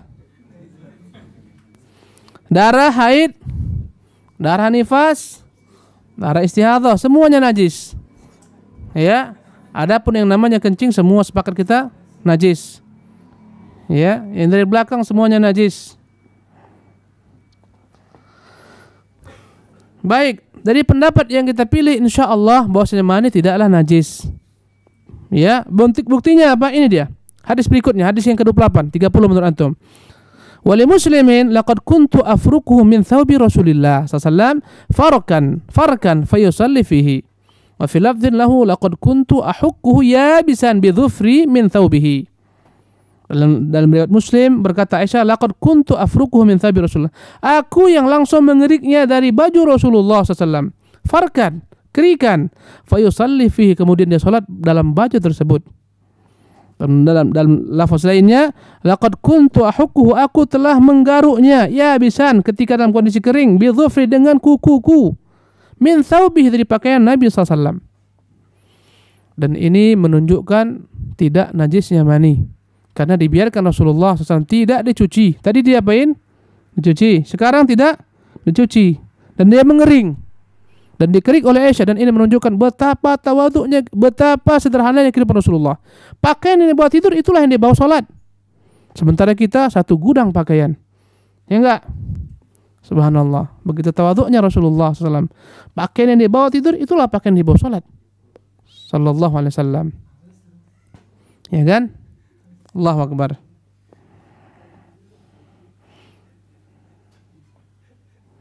Adapun para ulama mengatakan najis mani, kata mereka, mani itu najis tapi membersihkannya kalau andai kata basah dengan disiram, tapi andai kata kering dengan mengerik. Jadi ini ada dua pendapat. Insyaallah pendapat yang pertama itu yang lebih rajih, karena enggak mau kita dikatakan tercipta daripada sesuatu yang najis. Bahaya ini semua najis ini. Bahaya. Sementara orang mukmin tidaklah najis. Ya kan? Kata Rasulullah ketika Abu Hurairah menjauh, ketika berhadapan sama Rasulullah, ya Rasulullah, ya Abu Hurairah, kenapa engkau menjauh? Kata Abu Hurairah, saya junub. Kata Rasulullah, subhanallah, al-mu'min la yanjus, orang beriman tidaklah najis. Ya, walaupun dia junub tapi tidaklah dianggap najis. Bahkan ketika seorang meninggal pun enggak najis dia. Ya. Orang ketika menjadi bangkai manusia tidak najis. Karena itu diperintahkan untuk dimandikan. Kalau andai kata bangkai itu najis, nggak akan dapat dibersihkan. Karena dia najis sifatnya zat. Kotoran, antum cuci gimana pun kotor itu nggak berubah menjadi suci. Karena dia najis zat. Ya kan? Kencing itu antum buat gimana pun juga, tetap dia najis. Nggak bisa dihilangkan kenajisannya. Subhanallah. Tapi saya ingat pembahasan ya, air, subhanallah.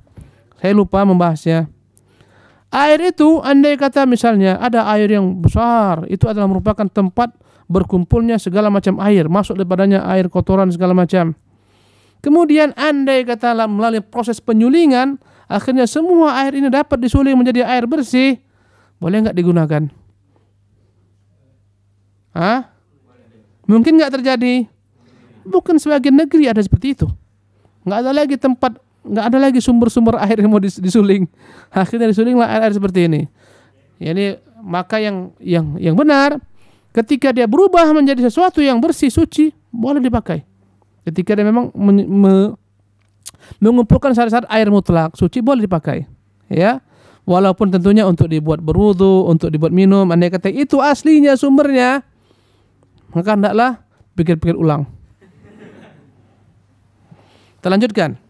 Wan Abi Samhi radhiyallahu anhu qala an-nabiy sallallahu alaihi wasallam yughsalu min baulil jariyah wa yurashu min baulil ghulam, akhrajahu Abu Dawud wa Nasa'i wa Sahihul Hakim.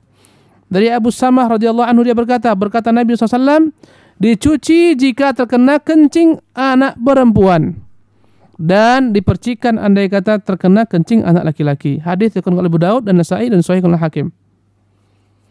Hadis ini menunjukkan najisnya kencing anak perempuan dan semua laki-laki kecuali anak laki-laki yang masih kecil, yang masih menyusu kepada ibunya, yang belum memakan makanan kecuali susu ibunya. Dibedakan Rasulullah SAW di sini. Ya, ini menunjukkan laki-laki itu berbeda dengan perempuan. Ini bantahan kepada kaum feminisme ini. Feminis, kaum yang mengangkat isu gender, berbeda perempuan laki-laki. Ya, Allah mengatakan laisa dzakaru kal untha. Ketika Maryam dikandung oleh ibunya, istrinya Imran, telah niatkan, nadarkan andai kata keluar anak ini akan dijadikan sebagai pembantu untuk mengurus Masjidil Aqsa. Ya, ternyata yang keluar apa? Maryam, seorang perempuan. Berkatalah ketika ibunya, laisa dzakaru kal untha, ya Allah, ternyata dia perempuan. Tentunya perempuan enggak sama dengan laki-laki. Thayyib. Jadi, adapun bayi laki-laki yang masih menyusu pada ibunya dan belum memakan apapun kecuali susu, maka Rasulullah merintahkan untuk dipercikan saja, ambil air, percikan, selesai. Ini yang disebut dengan nama najis apa? Najis yang mukhaffaf, yang ringan, sama dengan mani dia. Sama dengan madhi maksud saya. Sama dengan madhi. Berarti kencing anak bayi laki perempuan najis. Kemudian apalagi selain daripada anak bayi, kencing orang dewasa, semuanya najis. Bagaimana tadi orang Arabi yang kencing Rasulullah perintahkan untuk dicuci. Baik. Wan Asma binti Abi Bakar radhiyallahu anhuma an-nabiy sallallahu alaihi wasallam qala fi damil haid yusibu thawba tahuttuhu thumma taqrusuhu bil ma' thumma tandahuhu thumma tusalli fihi muttafaqun alaih. Tadi dijelaskan bagaimana mensucikan baju yang terkena kencing ya. Andai kata itu kencing anak perempuan dan seterusnya dicuci. Andai kata kencing laki-laki cukup dipercikan air. Sekarang kita berbicara tentang najisnya darah haid dan bagaimana cara untuk membersihkan najis tersebut. Dari Asma binti Abi Bakar radhiyallahu anhuma, putrinya Abu Bakar semoga Allah meridhai keduanya, an-nabiyya sallallahu alaihi wasallam qala, bahwa Rasulullah pernah berbicara fi damil haidhi, tentang darah haid yusibu thawba, ketika mengenai baju. Terkadang perempuan tak dapat dicegah, ya, muncul haidnya dan dia nggak siap dengan perangkatnya, ya, dia nggak siap dengan pembalutnya, maka terkenalah baju. Maka bagaimana cara untuk membersihkannya? Maka Rasulullah SAW mengatakan tahuttuhu, andai kata dia mengering, berusahalah untuk dikerik. Taqrusu thumma taqrusu bil ma', kemudian disiramkan padanya air. Thumma tandahu, dikucek. Ya, setelah dikucek, disiramkan padanya air sampai bersih. Thumma tusalli fihi, kemudian barulah dia salat padanya. Ya, terlebih dahulu dengan jari, ujung-ujung jari dikucek, dia disiram dengan air, dikucek sampai akhirnya kira-kira hilang, ya, kemudian disiramkan air, barulah dianggap bersih dan suci, boleh melaksanakan sholat dengannya. Yang jelas harus hilang zatnya. Kalaupun nanti setelah dicuci segala macam masih bersisa, terkadang warnanya masih ada, gak bisa dihilangkan total mutlak, maka ini telah dianggap suci. Maka hadis ini menunjukkan tentang najisnya apa? Darah haid. Hadis berapa? Satu hadis lagi ya, sebelum kita pindah kepada bab yang berikutnya. Subhanallah. Wa an Nabi Hurairah radhiyallahu anhu qalat Khawlatu, ya Rasulullah, fa in lam yadhhab ad-dam. Dari Abu Hurairah radhiyallahu anhu, dia bertanya Khawlah, ya Rasulullah, bagaimana andai kata enggak mau hilang darahnya? Qala yakfikil ma', kata Rasulullah, cukup bagimu menyiramkan dengan air. Wala yadurruki atharuhu, tidak mengapa bekasnya.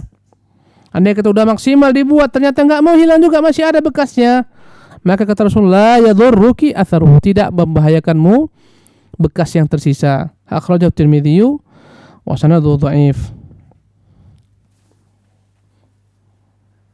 Yang jelas andai kata sudah berusaha seorang bersisa, maka kembalilah kepada ayat fattaqullaha masata'tum, bertakwalah kepada Allah semampu kalian. Cukup sampai di sini. Insyaallah kita akan nanti lanjutkan setelah asar tentang babul wudu, bab bagaimana seorang berwudu. Ya, setelah ini asar langsung asar, berarti masih ada waktu. Thayyib, kita akan berusaha menjawab pertanyaan-pertanyaan insyaallah taala.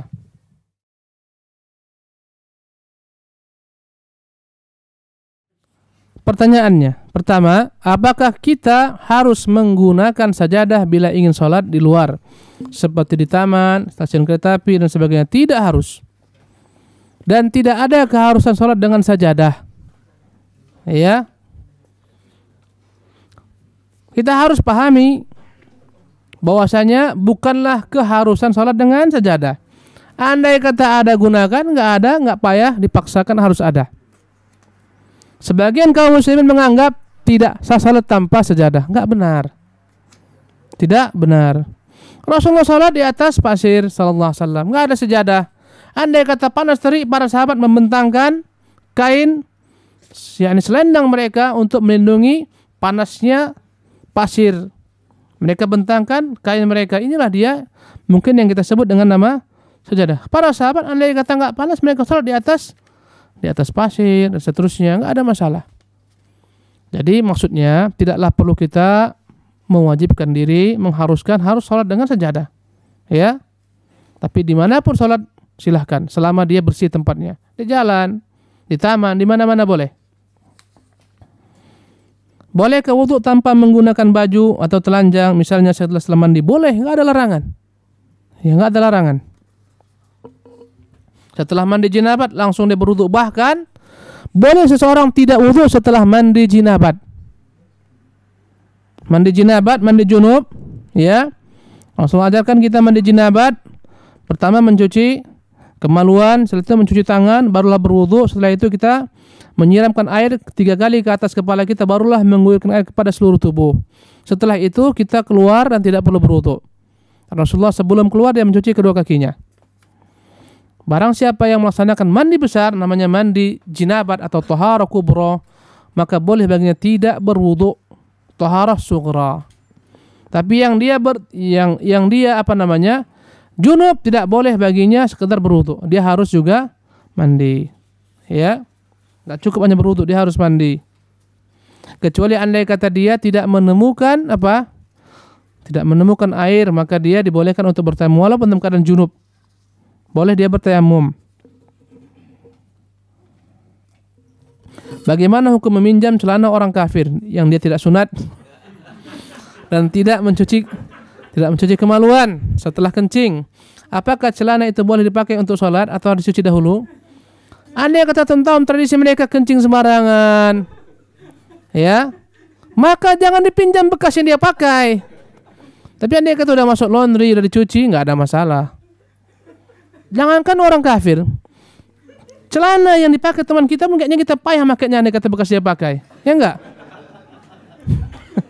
Apalagi orang kafir, apalagi nggak sunat. Sibah.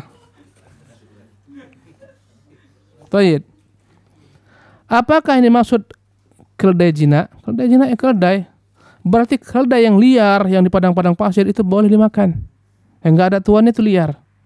Ya, zebra itu disebut juga dengan keledai liar, boleh dimakan. Apakah di ternak semua jinak ini juga haram najis? Iya, semua keledai haram dimakan, kecuali keledai yang liar yang liar tinggal di padang pasir, yang lari ke sana kemari, nggak ada tuannya, itu yang boleh dimakan. Apakah hukumnya makan daging kuda? Dibolehkan. Rasulullah pernah, sebagian sahabat pernah mereka makan daging kuda. Baik kuda tersebut ditunggang ataupun dijadikan sebagai untuk penarik perhatian dan seterusnya, boleh dimakan. Bagaimana hukumnya makan di tempat rumah makan di Jepang yang alat masaknya bercampur antara halal dan haram? Halal dan tidak halal, tetapi menu yang kita pesan tidaklah mengandung unsur haram. Jangan. Andai kata memang nggak ada, mereka beda-bedakan, itulah periuk untuk masak babi, itulah periuk untuk masak ayam dan seterusnya, jangan. Apabila kita menerima masakan dari non-muslim, kita tahu bahwa mereka menggunakan peralatan masak yang sama dengan yang mereka gunakan untuk masak babi dan lain-lain. Itu masakan yang mereka berikan tidak mengandung unsur zat yang haram, sama berarti dengan di atas. Ya. Andai kata mereka mencampur adukkan semua masakan, maka lebih baik antum berhati-hati. Mohon dijelaskan cara untuk mandi jinabat dan mandi besar sesudah haid. Sama dengan mandi jinabat ketika selesai junub. Ya, bagaimana caranya? Tentunya terlebih dahulu mencuci kemaluan. Ya. Setelah itu mencuci tangan. Ya. Setelah itu berwudu. Setelah berwudu barulah dia mengusap menyiram ke kepala 3 kali air. Setelah itu dia siram ke seluruh tubuhnya, dan ini hukumnya sunnah, tidak wajib. Andai kata seseorang mandi jinabat, mandi haid dengan menyiramkan ke seluruh tubuhnya dan semua yang terkena, maka dianggap telah suci. Andai kata dia langsung nyemplung ke dalam kolam, dianggap suci. Tapi sunnah Rasul lakukan, dan bukanlah suatu kewajiban, tapi sunnah karena Rasul tidak wajibkan, maka dibolehkan. Ya, mengikuti sunnah ini bahkan berpahala. Berwudu terlebih dahulu sebelum mandi jinabat. Bagaimana jika selesai datang bulan harus mandi wajib, namun saat sedang sakit Sampai ada bagian tubuh yang tidak boleh terkena air. Bagaimana cara mensucinya? Jazakallahu khairan. Andai kata dia bisa mandi, kecuali anggota tertentu yang tidak bisa kena air dan bisa dilindungi, mungkin dengan pembalut dan seterusnya, silakan tetap mandi. Ya. Andai kata dia tidak mampu mandi karena sakit, subhanallah. Ya.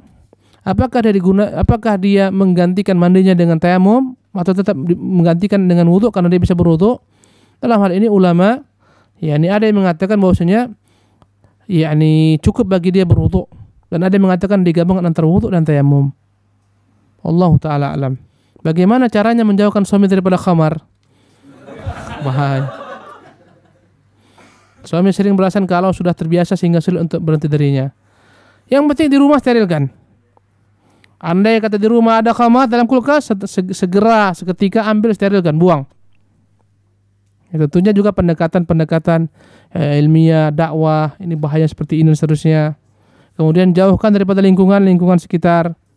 Sama dengan bagaimana cara menjauhkan suami daripada rokok. Enggak. Cuma tentunya rokok lebih ringan dibandingkan khamar. Jauhkan daripada rokok, masuk rumah rokok, buang. Selama memang tidak mendatangkan tentunya kemungkinan besar. Andai kata dia dibuang marah, bertengkar, akhirnya tentunya dengan cara yang bijak dan hikmah untuk berusaha menasihatinya dengan baik-baik. Yang paling penting adalah lingkungan. Wallahi, antum berada di negeri yang lingkungannya seperti ini. Kalau antum tidak menyatu dengan kaum muslimin, antum akan lewat. Maksudnya apa? Akan luntur keislaman antum. Makanya bahaya tinggal di negeri yang bukan kaum muslimin. Andai kata kita menampakkan syariat Islam. Walaupun tadi kita bahas, ada sahabat bertanya hukum menggunakan bejana-bejana di negeri ahli kitab. Sebagian ulama mengatakan ini menunjukkan bolehnya tinggal di negeri kitab. Kita katakan andai kata ada hajat kemaslahatan, hukum asalnya terlarang. Sekarang antum punya hajat nih, belajar, selesaikan, pulang. Subhanallah, antum di sini yang tidak mampu pulang dengan segala macam bentuk kekhawatiran, nggak makan dan seterusnya. Contohnya tetap bertahan di sini karena lebih besar gajinya dan seterusnya. Antum buatlah komunitas kaum muslimin sehingga antum bisa menampakkan syariat Islam. Anak antum terjaga. Kalau enggak, lambat laun anak kita berkawan dengan orang-orang kufar, lambat laun hilanglah keislamannya. Sulit dan antum tanggung jawab. Subhanallah. Sekarang antum masih kuat, mungkin cucu antum udah hilang keislamannya. Cicit udah enggak muslim lagi, bahaya. Ya. Makanya antum selalulah mengadakan kajian-kajian, entah sebulan sekali, kumpulkan. Seperti ini kan nikmat kan? Aneh seperti ini, indah sekali. Kalau udah keluar kemana-mana kita, aneh kita rasanya. Subhanallah. Di stasiun kereta api, aneh, ada orang yang mabuk berdiri, kacau. Bau minuman, subhanallah. Masjid payah, mau makan payah, ini salah, subhanallah. Ya kan?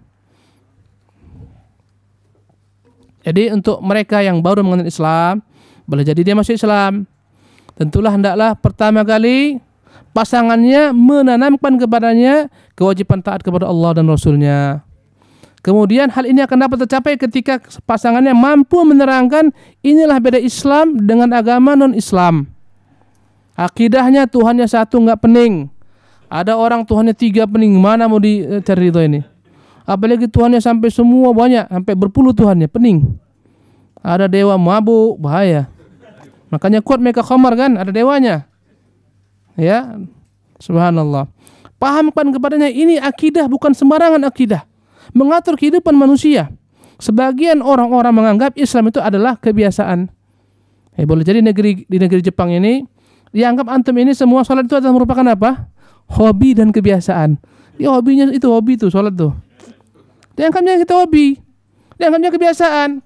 Ketika antum misalnya menikah dengan orang-orang non-muslim, antum katakan kepada perempuan tersebut, mau nikah sama saya? Boleh.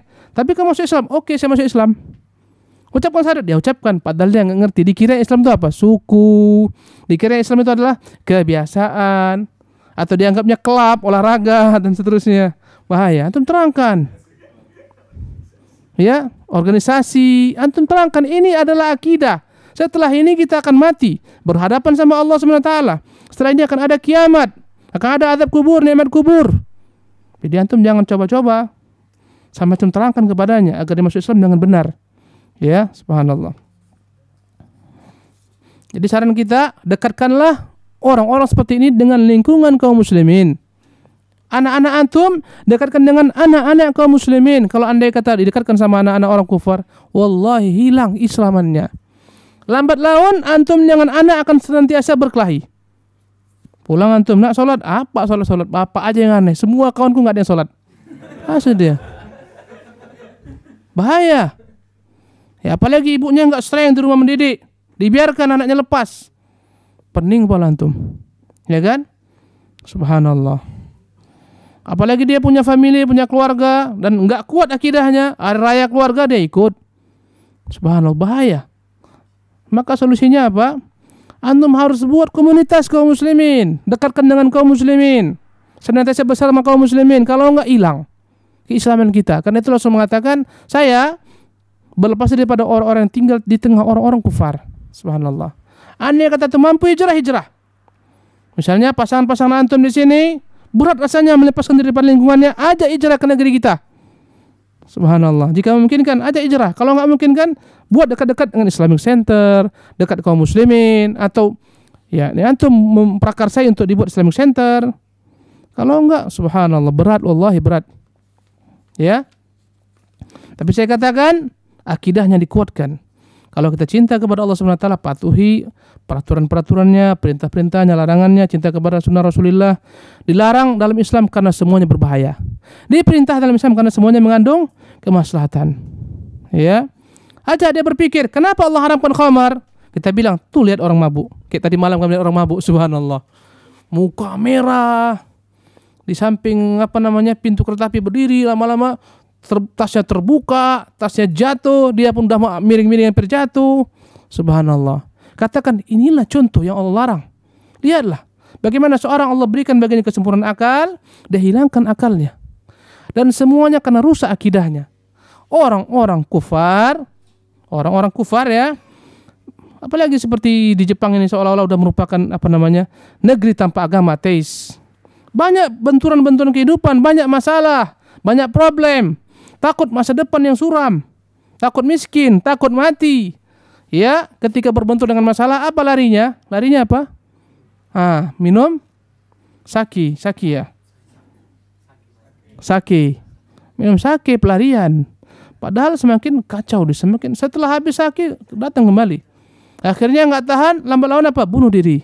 Inilah karena keroposnya akidah. Subhanallah. Satu lagi.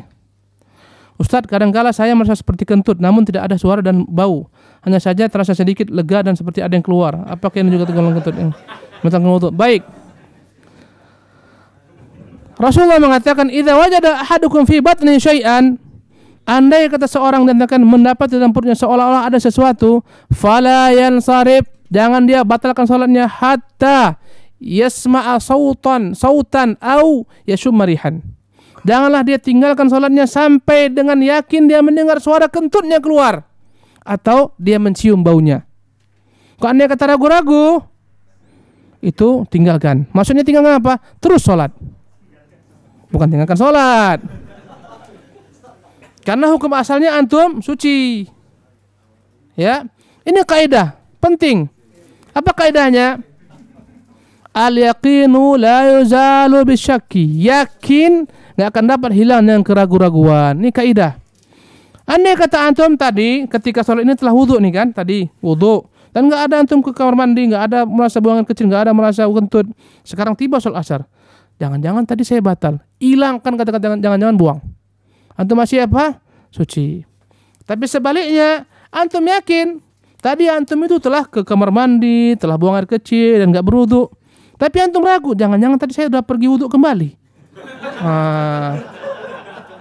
Kembalikan ke hukum asalnya. Apa hukum asalnya? Enggak berwudu, wajib berwudu. Jangan-jangan ini buang, wudu kembali. Begitu kaidahnya. Ini untuk perempuan dan ini terakhir sih, afwan ya. Terkadang perempuan, subhanallah, maaf kita katakan ya, seolah-olah keluar angin kentut, tapi bukan dari belakang, dari arah depan. Dan ini tidak membatalkan wudu. Karena ini bukan hal yang biasa keluar. Tidak membatalkan wudu. Kadang-kadang seolah keluar, bahkan suara keluar, tapi bukan dari belakang, tapi dari depan, dari kemaluannya. Ini tidak membatalkan wudu. Ya, karena dia bukan sesuatu hal yang dialami semua wanita. Terkadang, sesaat, jarang-jarang, ya. Maka ini tidak membatalkan wudu. Wallahu tabaraka wa ta'ala alam. Kita lanjutkan setelah azan insyaallah tabaraka wa ta'ala. Assalamualaikum warahmatullahi wabarakatuh.